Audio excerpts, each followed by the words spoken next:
వార్తల్లోకి తిరిగి స్వాగతం. స్థానిక అరంగల్పేటలోని వావిలాల గ్రంథాలయంలో జనవరి 30వ తారీఖున గాంధీజీ వర్ధంతిని పురస్కరించుకుని రౌండ్ టేబుల్ సమావేశం నిర్వహించారు. విద్యా సంస్థల్లో ఆయన వర్ధంతి రోజున ఏర్పాటు చేయనున్న కార్యక్రమాల గురించి చర్చించేందుకు విద్యా సంస్థల ప్రతినిధులు, ఉపాధ్యాయులను, సామాజిక సేవా సంస్థలను ఈ రౌండ్ టేబుల్ సమావేశానికి ఆహ్వానించామని ఈ సందర్భంగా నిర్వాహకులు తెలిపారు. గాంధీజీని స్మరిద్దాం, గాంధీజీని విద్యార్థులకు పరిచయం చేద్దాం అనే అంశంపై స్థానిక వావిలాల గ్రంథాలయంలో రౌండ్ టేబుల్ సమావేశం నిర్వహించారు. ఈ సందర్భంగా వక్తలు మాట్లాడుతూ ప్రతి ఒక్కరూ గాంధీజీని స్ఫూర్తిగా తీసుకొని అవినీతి రహిత సమాజ స్థాపనకు కృషి చేయాలన్నారు. రాజకీయాలే అవినీతికి కేంద్ర బిందువుగా మారిందని, దీనిని తొలగించేందుకు ఎన్నికల సంస్కరణలు, పార్టీల నియంత్రణ చట్టాలు తేవాల్సిన అవసరం ఉందన్నారు. ముఖ్యంగా యువతలో సామాజిక స్పృహ పెరిగే విధంగా అవగాహన కల్పించాలన్నారు.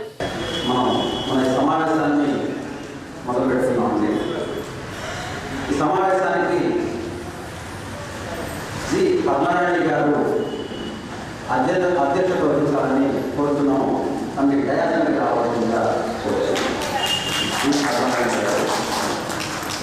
మీకు ప్రత్యేకంగా ఎంత ఎక్కువగా ఉంది, ఏమిటి, ఎలా జరుగుతుంది అనే విషయాల దగ్గర చెప్పాల్సిన అవసరం లేదని భావిస్తున్నాను.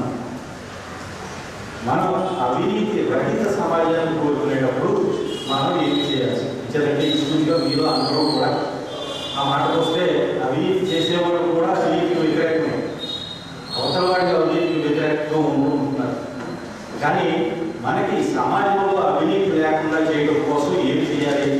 ఇది ఎవరికి వారు ఎక్కడో చోట అప్పుడప్పుడు స్పోరాడిక్గా చేయడం కంటే అందరూ కలిసినట్టుగా చేయడం వల్ల దీనికి సమాజం మీద ఒక ప్రభావం ఉంటుందని, ఆ అవినీతి రహిత సమాజ లక్ష్యంగా పనిచేయడం కోసం ఫ్యాక్ట్ అనే సంస్థని మేము ఈ మధ్యనే కడుపులో ఏర్పాటు చేసాం. ఫ్యాక్ట్ అంటే ఫారం అగైన్స్ కరప్షన్ టుడే. అంచేత అవినీతి లేకుండా ఉండే సమాజం ఉంటే తప్ప మనకు అభివృద్ధి సాధ్యం కాదు. ఎవరైనా మాటలు చెప్పినా అభివృద్ధి అనేది ఖచ్చితంగా. గుంటూరు రూరల్ మండల ప్రజా పరిషత్తు సర్వసభ్య సమావేశాన్ని నేడు మండల పరిషత్ హాలులో నిర్వహించారు.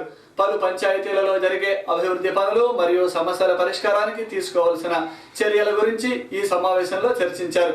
ముఖ్యంగా పాఠశాలలు, అంగన్వాడీ కేంద్రాలలో ఏర్పాటు చేయాల్సిన మౌలిక వసతులు తదితర విషయాలను అధికారుల దృష్టికి తీసుకువచ్చారు.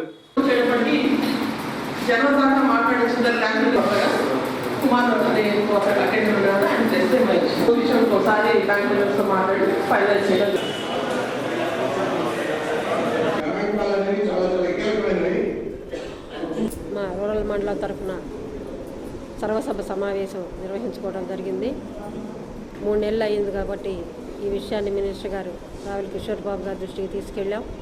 వారి ఆదేశాల మేరకు ఈరోజు మేము ఈ సర్వసభ్య సమావేశాన్ని నిర్వహించుకుంటున్నాం. ఇందులో గత 3 నెలల క్రితం ఒక సమావేశాన్ని ఏర్పాటు చేసుకున్నాం. 3 నెలలు అయింది కాబట్టి మళ్ళీ ఈ సమావేశంలో పలు అభివృద్ధి కార్యక్రమాలు కానీ, ఆ గ్రామంలో ప్రజల యొక్క అవసరాలని మా యొక్క నాయకులు వారి దృష్టిలో పెట్టుకొని సంబంధిత అధికారులందరూ హాజరవుతారు కాబట్టి వారి దృష్టికి తీసుకెళ్లి ఆ సమస్యలు పరిష్కరించే దిశగా అభివృద్ధి పరంలో ముందుకు వెళుతూ బడుగు బలహీన వర్గాల అభివృద్ధికి పాటుపడుతూ ఎలా పాటుపడాలి, ఎలా చేస్తే వారి యొక్క జీవితాలు బాగుంటాయి, అలాగే స్కూల్స్ గురించి, అంగన్వాడీ సెంటర్స్ గురించి, వారికి కల్పించాల్సిన మౌలిక సదుపాయాల గురించి. ఎకరాకు 30 క్వింటాలు దిగుబడి వస్తుందని నమ్మించి పత్తి విత్తనాలను విక్రయించారని, తీరా దిగుబడి చూస్తే 5-6 క్వింటాల కంటే ఎక్కువ రాలేదని, కనీసం పెట్టుబడి కూడా రాకుండా నష్టపోయామని నేడు పెదపదకలూరుకు చెందిన కొందరు రైతులు ఆవేదన వ్యక్తం చేశారు. విక్రయదారులను ప్రశ్నిస్తే తమకు ఎటువంటి సంబంధం లేదని చెప్తున్నారని, అధికారులు జోక్యం చేసుకుని తమకు న్యాయం చేయాలని వారు కోరారు.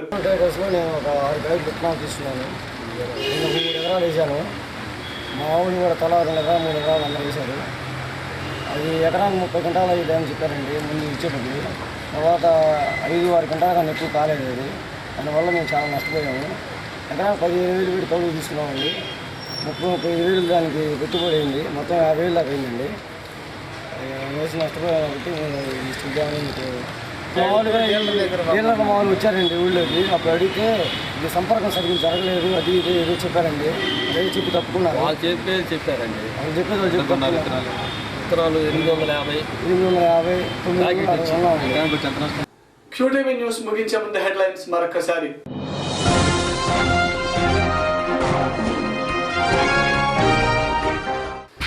శాంతి భద్రతల పరిరక్షణలో ప్రతి ఒక్కరూ పోలీసు అధికారులకు సహకరించాలి. నూతన ఐజీ సంజయ్.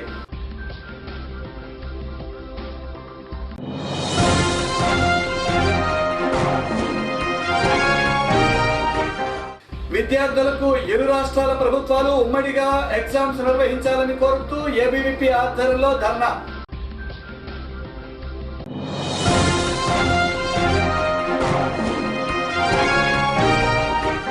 ఓటు హక్కు దినోత్సవాన్ని పురస్కరించుకుని విద్యార్థులకు పలు అంశాలలో పోటీలు.